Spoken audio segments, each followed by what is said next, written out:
Senator Ricketts. Well, thank you, Senator Cornyn and the Customs and Border Patrol who host us on this visit to find out more about what's going on here in the southern border. And I want to reiterate, it's a common theme you've heard from everybody, that every state is a border state. This is not my first trip to the border. I was previously governor of Nebraska. And we saw the effects of this undefended border in our state.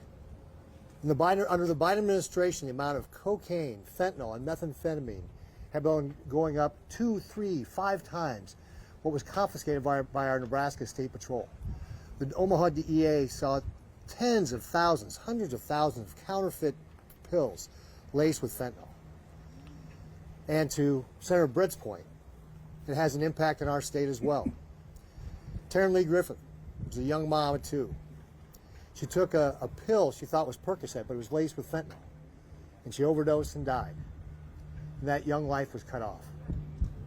That's the cost of the Biden administration's failed policies here at the border.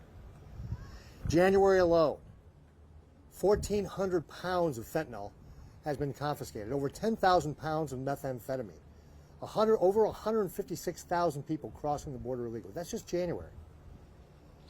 And the message here was, give us the resources and enforce the law. You don't need any new laws, just enforce the law that we have here today.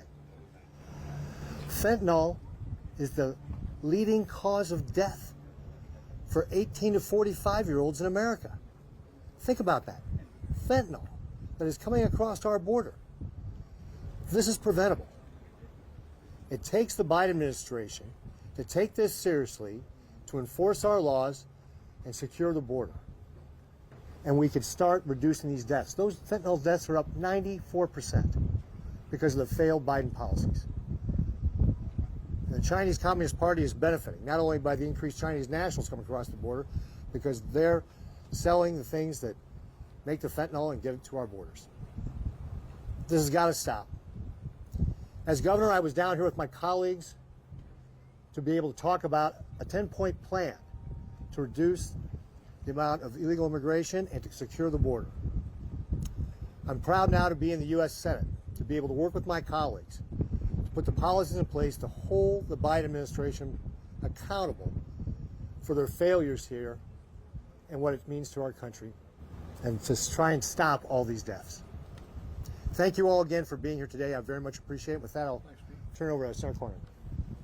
Anybody have a question? Senator.